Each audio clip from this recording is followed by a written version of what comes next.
Good. I'll pop back up every once in a while to make sure it's still rolling. It likes to cut out on me, but there we go. You want some right here, so you can get off this. Get over Thanks, Susan. here, I'll go to this corner.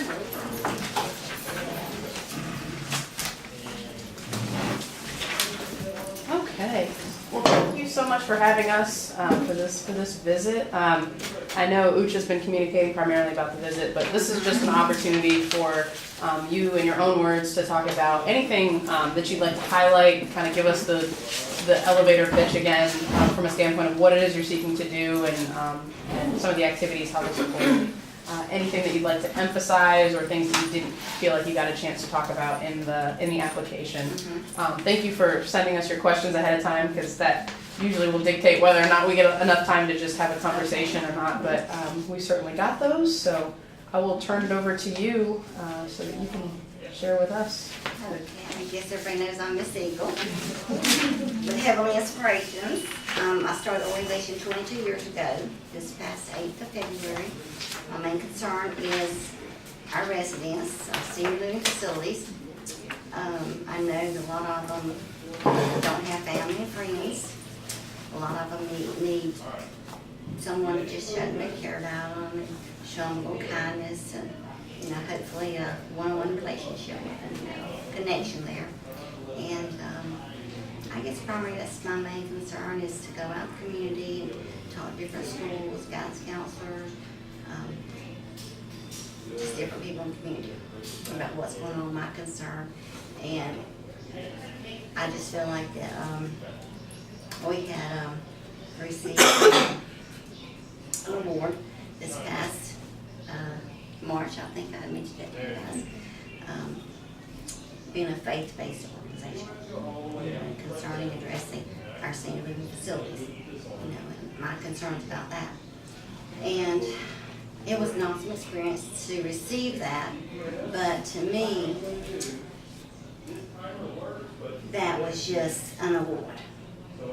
That was not anything that I wanted to boast about. I just wanted to let the individuals that were there at the award ceremony to know how I felt and what needed to be addressed in our community. So, you have anything? I think that, I'm Phyllis Sockwell, I'm also her sister, if you could not tell. And so we have done this together for a while. She's the feet on the ground, and help her with some of the things behind the scenes with the business aspects.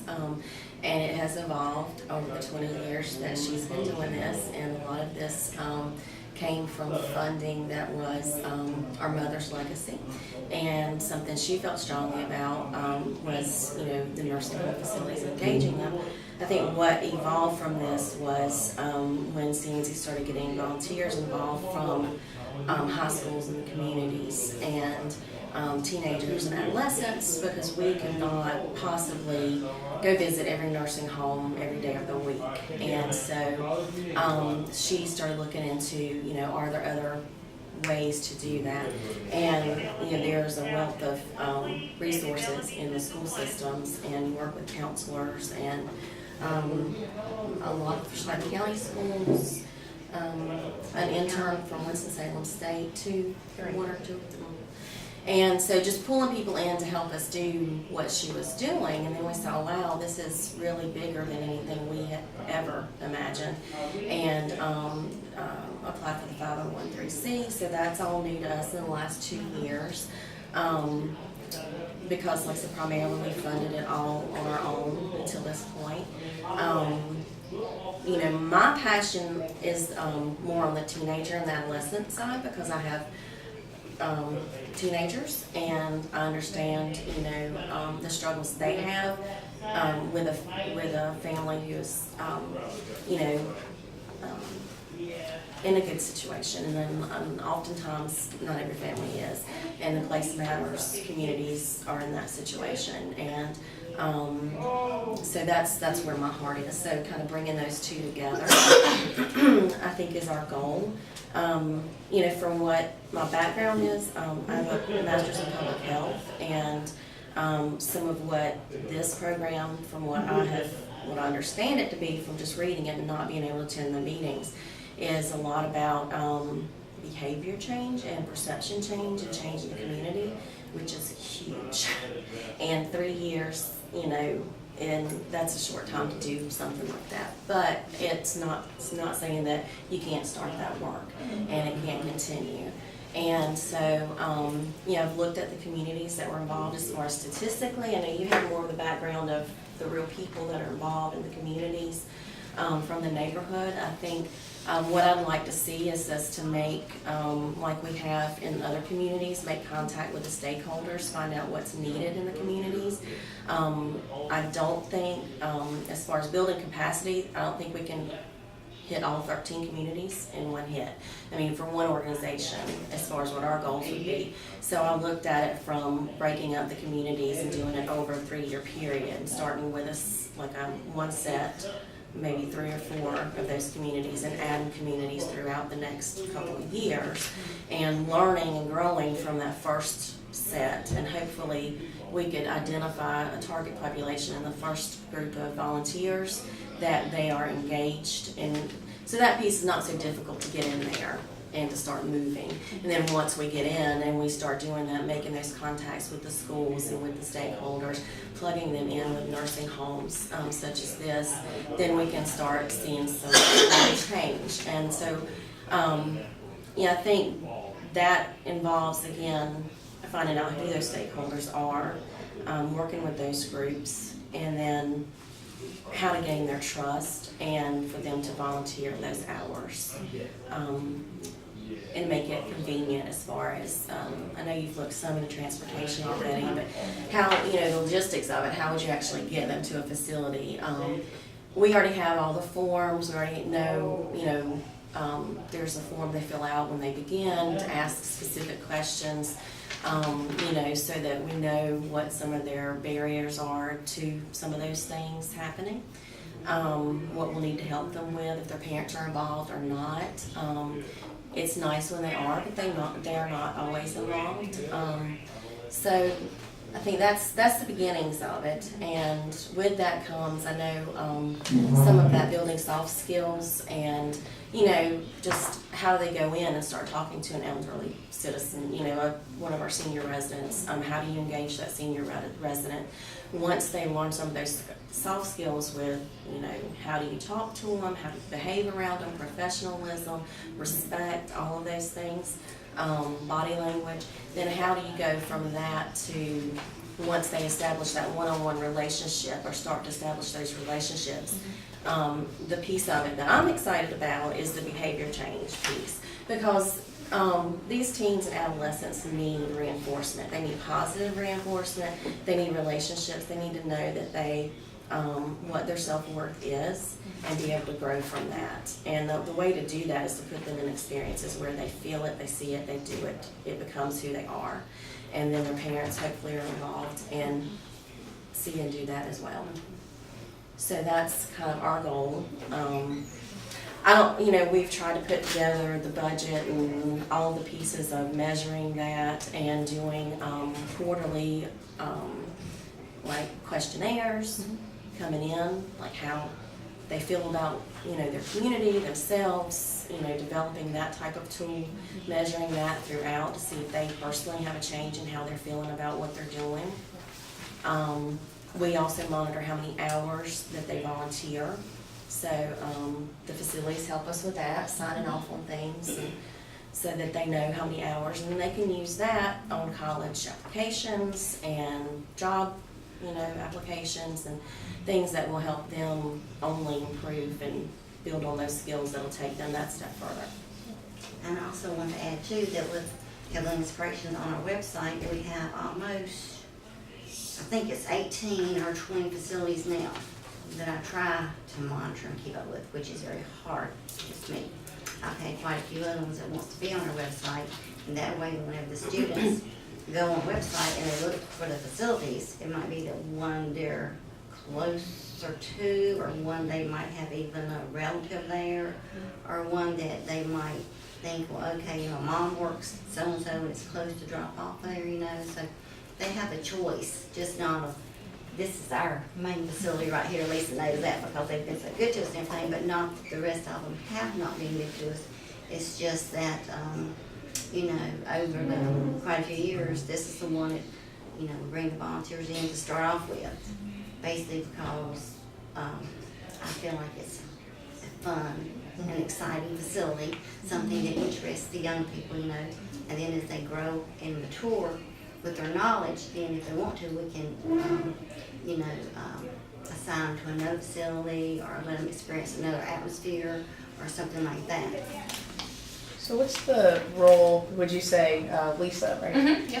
What's the role that staff play here in terms of working with the youth or the teens that come in? And is there a specific program? Are they matched with somebody individually that they stick with? Or? Usually when someone comes in to volunteer, they will be volunteering with the activity staff. Okay. And from there, we like to see what our volunteers' interests are. If there was a certain population they were looking to, you know, gain experience working with, or if they have any talents that someone might be able to play the piano. I can't play the piano.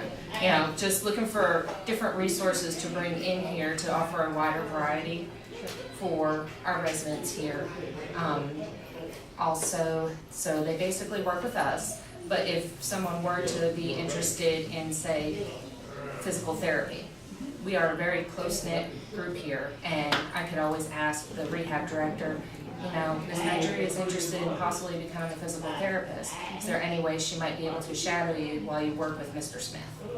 And usually that's not a problem, or if they just have questions for someone in therapy or a nurse or pretty much any aspect of a nursing facility, we can always provide them with the opportunity to either sit down and ask questions or even, you know, observe. I mean, there's only so much they can observe because like some of the clinical Sure. nursing issues, but definitely with rehab, even maybe even with social work. So it is a good group that we do work here with that is able to work together, and especially for the youth, because this population is growing by leaps and bounds, and we really do need the workers in the future to be in this. Do you know how long usually the volunteer will stay volunteering with the facility? It all depends. Like Miss Nigeria, she has been here with us since June. Can I tell them? Go ahead. Supposed to drag on Nigeria for a little bit. I'm so excited about Nigeria. She came to us from the E-Link program, which is a Google program, back about June. And she wanted to go into the nursing field. And so she came in about June, and I started training. Well, actually, 3 came in about June, and I started training them and showing them around, you know, and trying to get them familiar with the facility and everything like that. And so I think it was just for, a couple of months or so you were supposed to be with it, yeah. And so she's done so well that she actually has went back to school and got her CNA. She has, have you received that yet or in the process of receiving it? No, I'm taking my test on the 16th. Okay, so she's taking her test, and she has also been offered a job here at the facility as assistant activity director. And so she is one of the, I mean, I'm so proud of Nigeria, and that's one reason why I want these other young people to hopefully get them into the field, you know, and to get them familiarized with this area of the medical, you know, aspect of it. There's such a need. Yes, and, you know, if young people, you know, they get in, some of them see they like it, some of them, you know, don't. Latrez, he was going where he was going into psychology, so he's gone off to college now after volunteering here. And then Janae, she was going to physical therapy, and she done awesome with them here. And then there was another young lady, Shanasia, and she volunteered also. So there has been a lot of positive things that's come out of the E-Link program at the Google. And I actually had a meeting with them last week, and they're going to be looking for 3 students that are interested in the business part of Heavenly Inspirations, so that we can start training those 3 in the business area. What do you mean by the business area? What does that mean to Taking you? care of all the business. I like to be out in the field. I like to be the one talking and going to visiting, the different schools and facilities and talking to different ones. I like to do that. I'm not like the one that wants to be on the computer. That's her. So, on the business side of it, a lot of what that entails is managing the emails when emails come in from volunteers or the guidance counselors, getting the forms back to students, communicating with them what facilities may be, we do start them here, but what facilities might be a good matchup for them, keeping up with their volunteer hours. I think we could spend more time on that. Right now, we try to get it all together for them to have when they need to graduate and turn those hours in. But it would be nice to have someone managing that kind of ongoing. A lot of things that we're probably not able to do fully right now because her feet are on the street and I work full time. So it's, managing it on that end of it. We have a website that I would love to have someone manage on more of a full-time basis, one of the interns. So a lot of correspondence and managing website and emails and that type of thing. I also have something else to say. This is what I want to discuss with everybody else. Okay. What'd you say? Okay.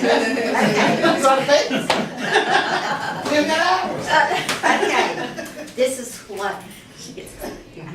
Go ahead, you get excited. Go I ahead. do, okay. This right here is very important to me, and I think it'll be very important to everybody else. Okay, since I had one of my students set up her email address for Heavenly Inspirations 4 years ago, this is over 1,000 contacts from students, parents, people in the community. It's addressed to Heavenly Inspirations. That's why she's saying, I can't handle it. I need some help to manage all this and all these people, and that's just, and I've done this, printed out all the names and different ones, so that way you guys would know that's over 1,000 in the last 4 years that's contacted us that are interested in what we're doing. And been involved. And been involved, yeah, been involved. And so going back to what we would need, like as far as interns, and if we have, a paid staff person, would be the training for the soft skills, setting up the training, marketing, or not marketing, but finding out who the stakeholders are, plugging into those neighborhoods, finding out what the resources are for even having a conference room or a place to meet. If there are other meetings already going on, then we would come in on that meeting rather than, bombarding them with all these different meetings that they have to go to, just like one-stop shop where we can plug in. So having an intern who could organize, coordinate all that, getting the training materials ready, doing the training at the event, developing the survey and the questions, getting that back from the students, keeping up with that kind of data, those type of things, in addition to everything else that we're doing. Because when y'all talking, I'm thinking about all this stuff that y'all saying. Have you thought about connecting with Crosby Scholars? Because they have the children. That's the main thing. That's She's been okay. doing that for Okay. Yeah, years. main Crosby Okay. Scholars, HOSA, Life Skills, Okay.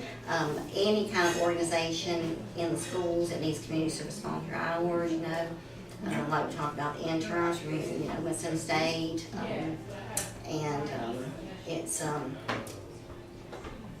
right now, it's, to the point where it's growing so big and so fast that, I just can't handle it. I need some assistance, I need some. And the three students, that's coming from the eating program where Nigeria came from, they're hopefully in business. There's a lot that I have learned over the past 22 years that, like my sister says, there's not a lot of people that know certain things that I know about different facilities, residents, activity directors, and just everything. And so that's what my sister is, wanting me to do, is to find people that I can actually give the knowledge to and teach them what I know and what I've learned, because I could probably sit down and write a book about it. That's just how much. And probably need to.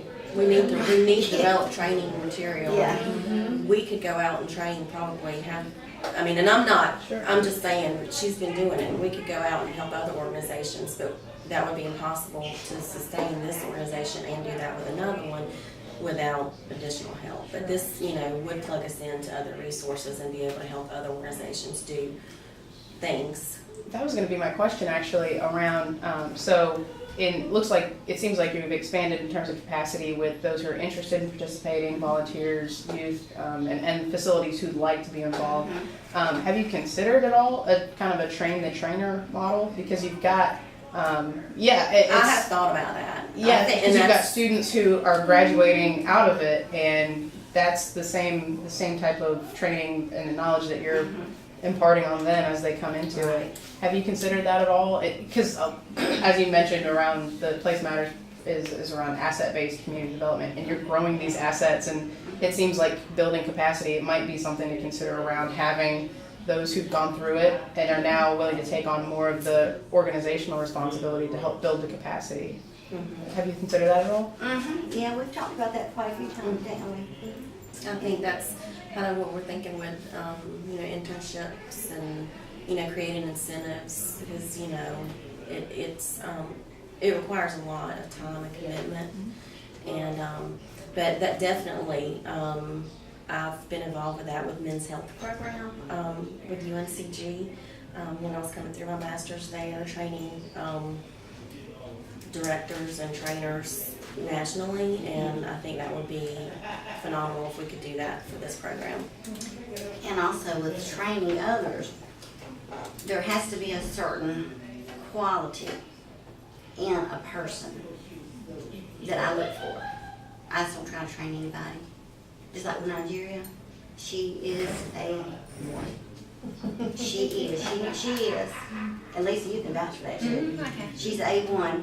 And you don't find very many people that are like Nigeria that actually want to do. But a lot of them might want a paycheck, whatever. But, and so whenever I talk to the students or the adults or whoever wants to volunteer over the years, I try to look for that specific thing, that it takes. Nigeria has that. And so with others, we could, like what my sister was saying, we could take 25 or 50 different students in, let them volunteer, but you can pretty much weed out the ones that aren't really interested or couldn't care less or just It just ain't happens. in it, Right. It just happens, And you might get 50 in there, but then there might be just 5 that has that certain thing, that would be, I guess, what I call work all the training that I would need to give them to do what they need to do and to excel like Nigeria has. So for the, is there a commitment that's made by the volunteers when they come in to a particular facility, or are they able to kind of go to different facilities that you have? So if I'm a high schooler and I'm looking for volunteer hours, do I come in and make a commitment to do a certain number of hours per week, per month, for the year to a particular facility? What does It that all look like? depends on if you're a Crosby Scholar or if you're Life Skills. Crosby Scholars are only required to have 2 hours. They like them to have 5, but the minimum is 2 Total. total for the year, which to me, that's nothing. But it depends on if you're Life Skills, you might need 15 hours, and sometimes you have a student, I had one student that got involved and then their 3 brothers and their siblings got involved, the mom got involved, and I think for that whole summer, that was the Regency Care. I think each one of them put in a little over 80 hours maybe. And then I also work with students that, like one of my little students, he got some trouble, had to go to court, he needed community service volunteer hours. And so he came to me and asked me if I could place him in a facility, and I did. And he, I think he needed 50 hours to clean up his record. And I think that summer he done maybe 150, and then his girlfriend got involved, and she done a bunch, and then some of their friends got involved, and they got So he only needed 50. Yeah, 50 said. So That speaks volumes. And so what had happened was with him only having to have 2 hours as a Crosby Scholar, but then get in trouble, he didn't get to know the residents. He didn't get to be around them long enough to even get familiar with them. But then after he had done all the hours, he said, Miss Siegel, he said, why didn't you tell me this was so much fun? I'm like, well, you know, maybe it took that experience, you know, with him in the court system to have to put in that many hours, you know, to really realize it. So with the students that we're talking about working with, I don't think that I want to have them doing like a minimum of 2 hours, you know, or a certain minimum of hours. I think you have to have a certain amount of time that you actually need to get in there, and I know Lisa will vouch for this too, and, you know, Nigeria, you have to get in there and really get to know the residents and get comfortable around them and the atmosphere and the facility, and you just can't do that in 2 hours. Yeah, you can't do it in 2 hours. Yeah. Is that stuff from, oh, sorry. That's a good point. I'm just making notes so that that could be something we would add to the program, that there's a certain number of hours that they're committed to. Yeah, that was gonna be my question for Lisa and, you know, for Nigeria. Do you find that it's difficult to have students coming in and out at different times, or is there a continuity? As long as there's like a set schedule that we follow, and it's not just showing up whenever, you know, they're available, or even if they give me their availability, we normally can work with a volunteer in that route, in that aspect. And with the volunteers, we do like them to be here when we are here, especially dealing with youth. And then we do offer activities on the weekends, and Miss Nigeria is now going to be working evenings, so we normally have someone here that would be able to accommodate to schedules. And that's based on whatever is staff and residents need for that day. It's kind of what you match up based on who's going to be there. How many residents are at this facility? Currently, we can hold up to 230, but currently, I don't remember from morning meeting, it was either one. Roughly. We had about 190, 192 right now. And so those students who come in, maybe on a given day, how many do you think you would see? How many on a given day? It Varies varies. a lot. Yeah. So like a group Most of, time what we do now is try to have them come in, especially if they're only going to need 2 hours. We have them to come in and actually participate in an activity. So like with the program that we're, you know, wanting to get involved in with this and, you know, with the community and stuff, is like have them come in. I would like to see them come in and not only participate in activities, but also be, me and Lisa talked about this, paired up, so they have like a one-on-one connection. You know, you come in, this is your resident, you get to know them, you get to share things with them, you know, and it might be, you know, if they've got more time, and we could pair them up, you know, with 5 residents, you know, so that, you know, they kind of get to know their resident, you know. It's just not like they're coming in, hey, how you doing, and then we're out the door, you know. There has to be that relational Yeah. value. And a lot of these young kids nowadays, from what I've researched and what I've done talking to them, I mean, they don't even visit their own grandma and grandpas. You know, they just don't even, a lot of them don't even know, you know. And it's a sad situation because the residents, the elderly, has a world of knowledge to share if you just get to know them. You know, if you just talk to them. And then a lot of times, it's funny because a lot of times the elderly will learn a lot from the students, you know. Like the students sometimes help the elderly figure out their phones, you know, or, you know, somebody don't know how to work the remote control, you know, the young person might, here you go, let me show you how, you know.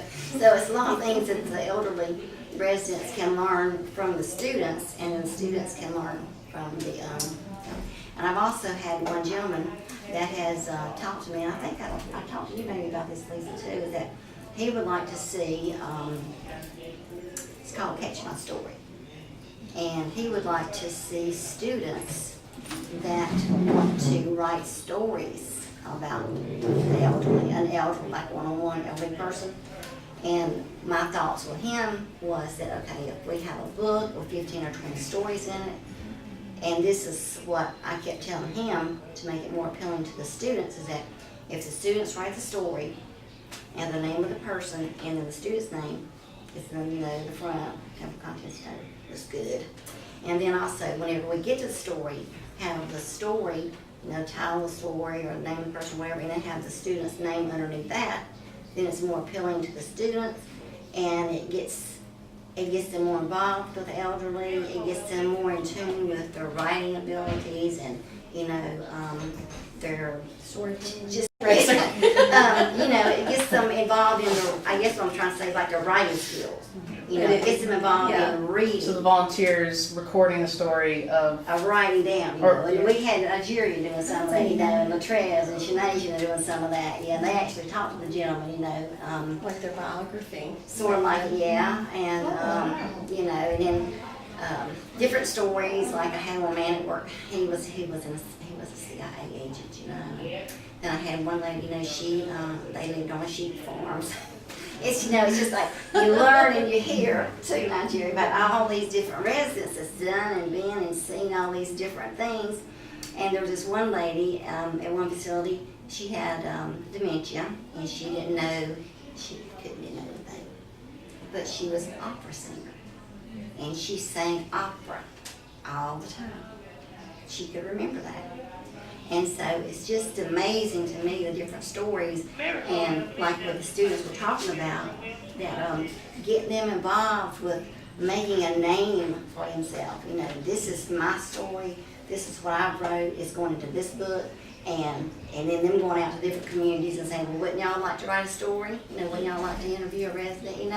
So to me, it's like a chain effect, so like, it's like they can be inspired, to do something great in that area. Just listening, and I just took a couple of notes and stuff. So I see like intergenerational type of relationships building and stuff like that. And I'm asking the question. So when a participant comes to your program, are they able to use? They are able to use their gift, talents, and skills to help other elderly in this place.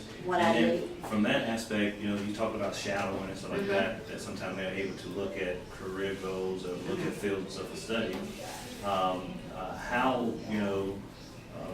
is that participant, how often is a participant able to actually gain employment or actually get into a field, how many success stories have you seen happen so far where a person come in and volunteer, and next thing you know they want to get in the medical field or be from the CNA?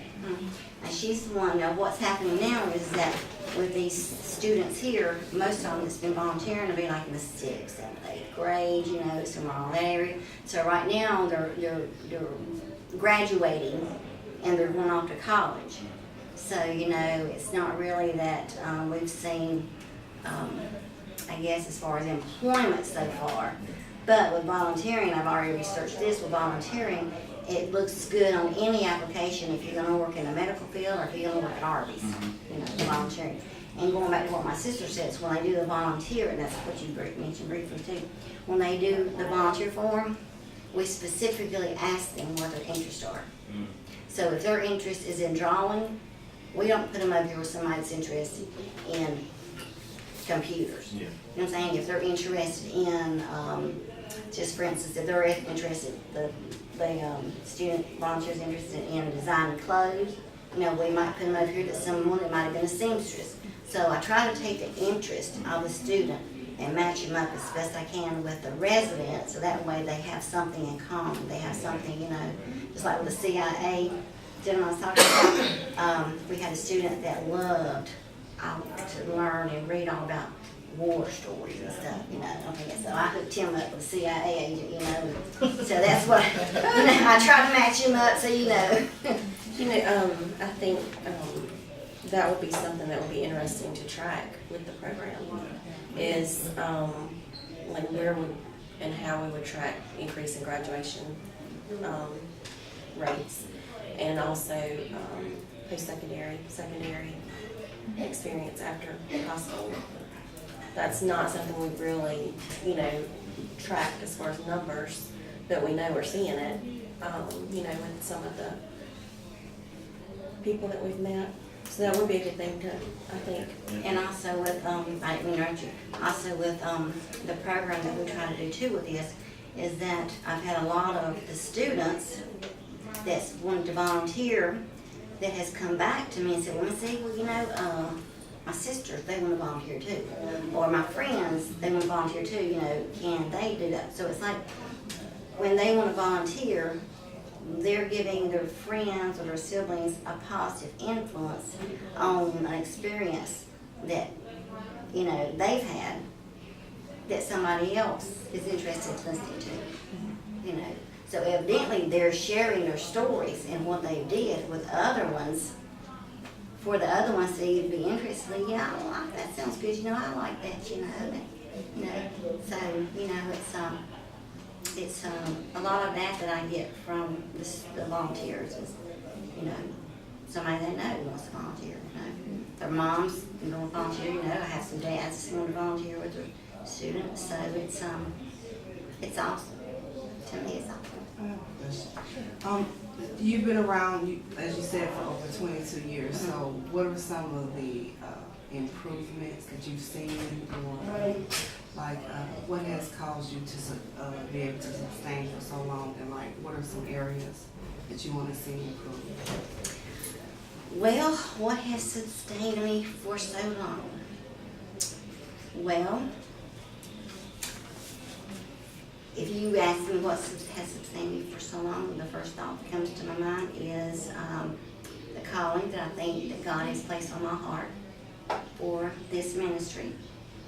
There's been days, I can't tell any stories, when it's been really frustrating. It's been hard work. My sister can tell you a lot of days it's been 12, 16 hours a day, 7 days a week. But it's a passion of mine. I get up in the morning thinking about my residents, go to bed at night thinking about my residents, you know.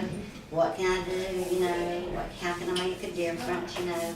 And so that really, I guess, if you're talking about sustaining as far as keeping me going, keeping me motivated, is the residents. You know, I have to say from what I've observed, it's been a lot of work with each facility and each school on what they're willing to do or can do and cannot do, how they can work with your program to achieve, you know, what we're trying to do to get people engaged.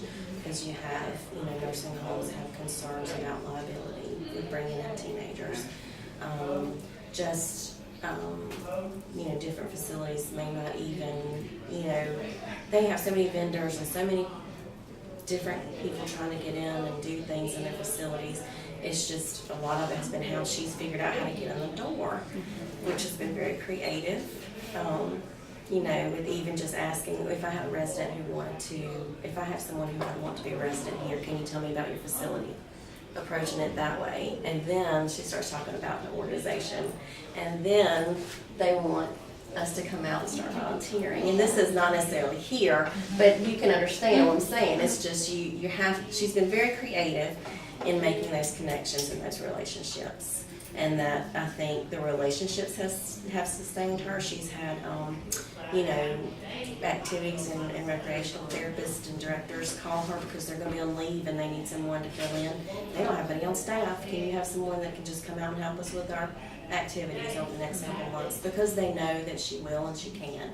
You know, so that, for me, has been what I've seen her do, is to maintain those relationships in spite of all of the challenges.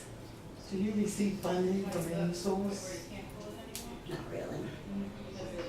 That's what little funding I need. I have funded myself, which has been very little. But with me and my thoughts is, funding would be good from the United Way to help us grow. But my thoughts have always been is you don't need funding to go out and volunteer with residents.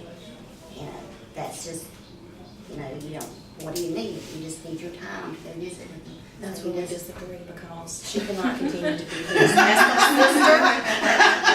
As her sister, I'm just going to step in, and as a business person, she needs help on the business side. So that's like, oh, sorry, go ahead, Ken. Yeah. I mean, And you need people and you need time and resources, and that's where it goes. And my second question to that is, I saw the coaching and the intergenerational relationship. But I'm asking the question as far as like, when people come and volunteer, they have a potential of getting hired into the nonprofit to do stuff like you said.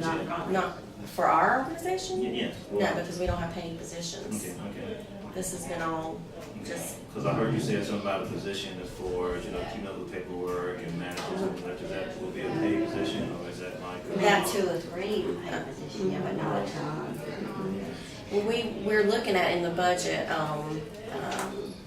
a salary, I think it's at 35,000, for a person to come in, possibly part-time. And I don't know if that would be myself training someone to come in and do that. I'm just being honest with you, I don't know how that would work out. We've not done it before.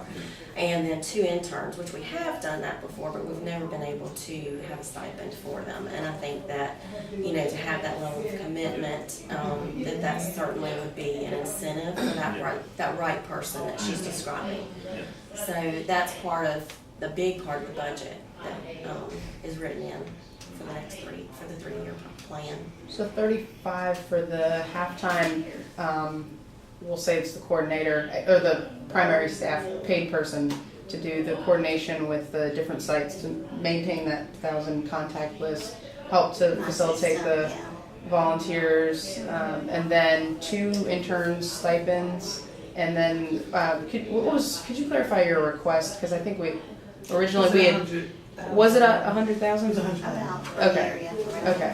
I know that originally the revenue sheet didn't attach, but we got it the second. I think the 35,000 she's referring to is possibly the salary for an assistant for me. And then the rest of the money would be for other. Operations. Yeah, operations We don't and have an stuff. office right now. She works out of her home, which we've had offices off and on, but like I said, we've funded that. And so an office would be nice because you're bringing in people who you've made contact with online to interview or talk to them. It's just, we need a more professional office setting. And she doesn't have the equipment, she doesn't have the laptop, the printer, she doesn't, we are barely getting by with what we have for things like that. So, just startup costs, and then maintaining it after that. Would you consider hiring someone from the 13 neighborhood in that position? If, I think it's gonna take someone who has a business background, so we would have to, it would have to, it's quite a lot to keep up with, and I think the financial piece of it, doing the budget, because you said you work the budget more, so working in, with the budget and keeping up with the accounting piece of it and things like that. We have done that because, we've used our money for, filing for taxes and things like that, but not as a, business for what's required there. So definitely with the right qualifications. Yeah, I think that's, the interns at Winston-Salem State did great with a lot of it. And that's one reason why I talked to the ELINC program there, is to see if they could find me 3 that were, graduating from the business, part of the ELINC program. And that was last week, and they're looking right now because graduation from their programs was last week. And there might be 3 that comes in that I talk to and I start interacting with and training them, but it might be only 2. It might be 3, it might be 2, it might be 1, that really has the motivation, the drive, the interest, the compassion, all those things is what I look for, when I look for someone, that's gonna be involved with the organization, because I feel like if they don't have all those things, then they're not gonna give the residents what the residents really need. So, and just, I know you guys may have other questions, but I don't know how much time we're running on. Looks like we've got about 15 minutes. Okay. Or so. I know in the application it asked about policy changes and things that would sustain a program such as this and other. And honestly, I'm very grateful and appreciate the 3-year grant opportunity, but this is much bigger than that. And what I would like to see is someone from the community being able to come in, be a big part of what's going on with what she does, be it in that role or whatever the capacity may be, and then look for funding and programming beyond the 3 years. We're really not going to be able to track graduation. We're not going to be able to track employment rate in 3 years. So that's kind of long-term, and I feel like the way to do that is to have the stakeholders in the community involved and to enlist those folks in roles and jobs in that program. And then we could just kind of oversee, be a resource, but not be the main, How do you see that? And because it's going to take more than 3 years. Most of the things we're trying to do will take more than 3 years. But talking about getting stakeholders in the community to, seems like what you're saying is really own it, take it over. What are some of the strategies that you're thinking about around? It was Winston Nursing Center, correct? For the purposes of the Place Matters work. How do you have relationships there already, or how would you see yourself getting those stakeholders from these neighborhoods involved in this program? We do not have, I don't have any contacts other than just meeting Kenneth today. I would want to plug into those communities. If they have community centers, if they have activities directors within the community centers, finding out. And a lot of times it's not going to be your activities director. It's going to be one of the grandmas in the community who has a lot of homes in the community. I mean, really, who are the influences in the community? And but your stakeholder initially is going to be your activities directors or your program directors within the community who know which grandma shows up every Thursday night for this meeting, and then she goes back home and she's telling the whole community. I mean, you really have to find out who those people are. Well, that was with one of the NBN meetings that I was with, and that was one of the concerns of a mom. Was, we have all these kids that come home from school in the afternoon, and they don't have anything to do, and they get in trouble. They just carry up stuff and get in trouble and sit there. And she was just a mom that was there that was concerned. And so I told her my suggestions and things. I said, well, about, getting them involved. And she said, well, it was a little bit of a problem with transportation. I said, well, do you have a community center? And she said, yeah. She said, but nobody ever used it. I said, well, why don't you, consider using that? And I said, I will come in and give you the programs to do with the kids in the afternoons. And I said, then that way it can kind of keep them, out of trouble, give them something to do positive. Even if they make things there, or whatever they do there, that they can get involved with that comes back and benefits the residents. Introducing those soft skills in that setting, and they don't even know what's happening. They don't know what's happening, but we're doing it. And I gave her my card and everything else to call me, but I never heard anything back from her. So, there's probably a lot of communities that do have community centers that are not being used, and why not use them for putting this positive, thing, that we're this positive outreach program that we're hoping to tap into. So you're looking at building relationships with folks at Winston Nursing Center for that to be the primary site for this ask. Is that right? For this facility, Winston Nursing. Okay. Yeah. So they will, I believe you've already looked into busing is available here. And then another piece of it is if we needed to provide transportation, which we've not done that before, but that might be something from a community center in one of the communities, the 13, that we could, bring them here for an event. Now, I think Nigeria, when you first started, you take the bus system to get here. So Nigeria was taking the bus whenever to get here for her volunteering and stuff. So she learned a route system, the buses, and the times of those. Yeah, because that can be a big barrier Yeah. if it's not taking place in. We can always help them, you with that, information. I rode a bus before, and it's a little bit difficult figuring, that's why I did that. I'm like, okay, let me go investigate that bus system. And it's a little bit difficult to maneuver with the times and where you gotta be and where you're going, So that's something that the kids, if they don't know, Right. if they don't know how to get somewhere, that's something that we could even offer them, okay, this is how you get from your home, which even over there on, the Carver School Road, there's busing over there and the busing over there, and then you transfer down there and then you get here, so there is, I've looked into all that. And basically, most of the area where the 13 communities are at is on the bus line. So they have, access to transportation. Well, I think, you know, that transportation might not be a great issue when it comes down to most kids, just they ride to school, the city bus to go to school, you know, in that age range. Another question, you know, I saw you talk about different feeding of the programs for get people through. You use Cosby Scholar, you use high school, you have other references for people who volunteer, references of people. Have you, and you talk about the community center as far as people coming through there. So have you looked at other ways as far as in the 13 neighborhoods you can get residents to actually participate in the program? Because I see so far you talking about coaching and shadowing and stuff, you know. Those are good benefits as far as that type of community, but have you looked at ways, or how would you look at ways to get people from the community to come into this project? So Interested Yeah. in the project? Well, I think one of my big things is on this project and this volunteering is that, like I said, researching it and volunteering plays a big part in helping you find a job.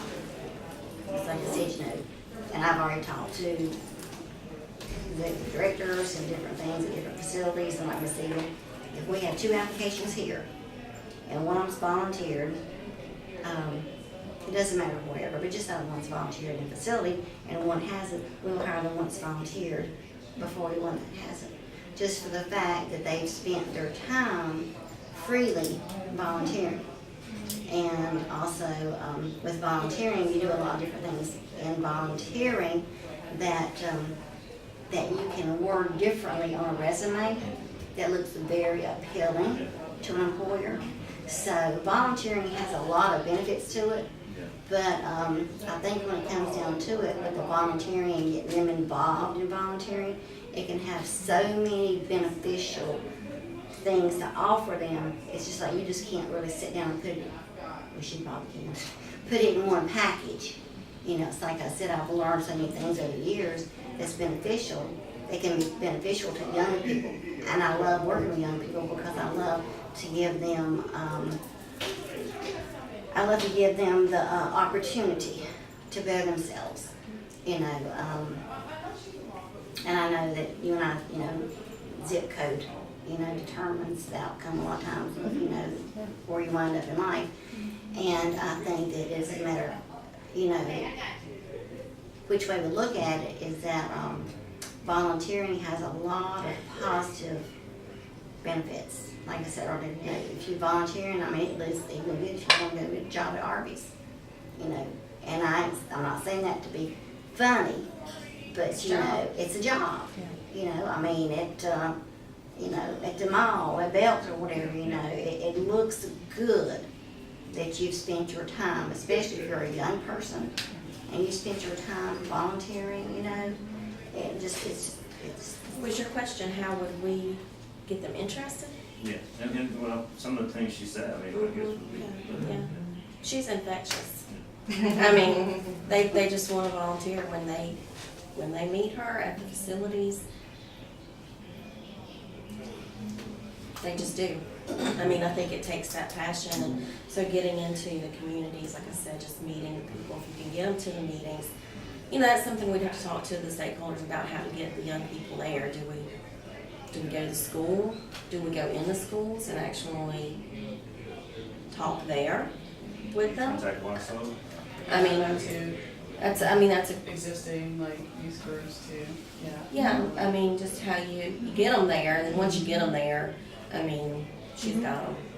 It's just like we were talking a while ago with my little buddy Tommy. He got in trouble, had to go to court. Okay, there's a lot of students, you know, that do get in trouble. You know, they mess up. Okay, why do you hold that against them just because they mess up? You know, I don't feel that you need to do that. I feel you need to give them the chance. You know, none of us are perfect.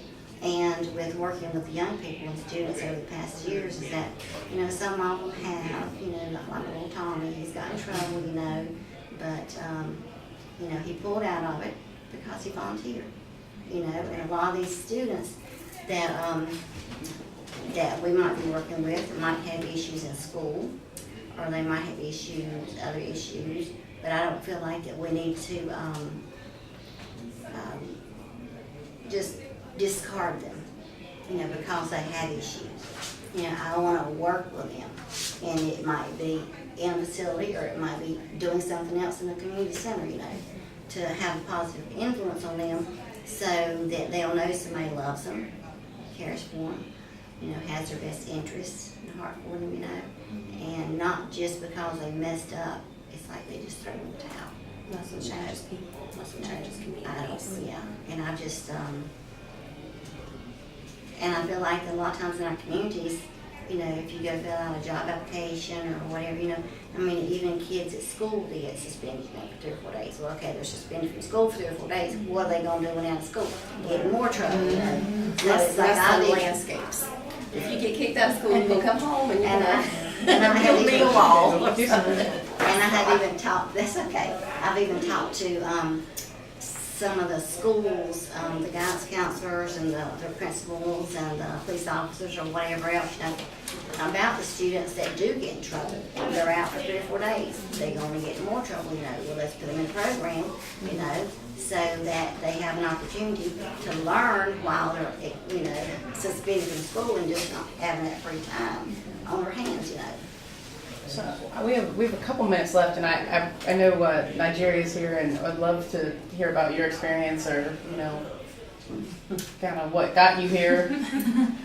I was from Ely. I wanted to go into nursing, and I came over here normally for work experience, because I want to be a nurse, and there's a lot of nurses and stuff here. So eventually, I just came really just because they were paying me to come. But then I started staying, and I started we had a set amount of time. It was from June to the beginning of the school year, and I wasn't in school, so I was going to go to Forsyth and do CNA. So during that time, my supervisor said that I could stay longer because I've gotten to know the residents. I started liking to come, so she let me come. And then I love the residents here. They're so sweet. Everyone knows me now, so I've really enjoyed my time being over here, and I got hired on recently, so I was really happy about that. It's an easy transition because I'm already in activities. I know everybody, so it's really simple for me to just transition over to being an activity director. But I love it over here. I always come when Miss Eagle has volunteers on Saturdays. My supervisor, she doesn't let us come in on Saturdays, but I come on anyway to show everyone around, introduce them to residents. And now that I'm working weekends, I can really come in more and show volunteers around and show them what I usually do and introduce them to some of my favorite people here. Even I'm still meeting new people because I really don't know everybody yet. But I do. I really love it here. Now, when Nigeria first started here, she came, she did the ELINC program, and they paid her for 20 hours a week through that program. So it was awesome to me, so I'm like, okay, I'm gonna get some some students coming in, and the ELINC program's gonna pay, for you coming in. And so, like she said, she was coming in for 20 hours a week, using 4 hours a day, Monday through Friday. And again, like she was saying, after, a while, it just wasn't about the money. It wasn't just about her getting paid. It was her love for the residents that drove, And then she was very lucky that they keep it on. They still pay me.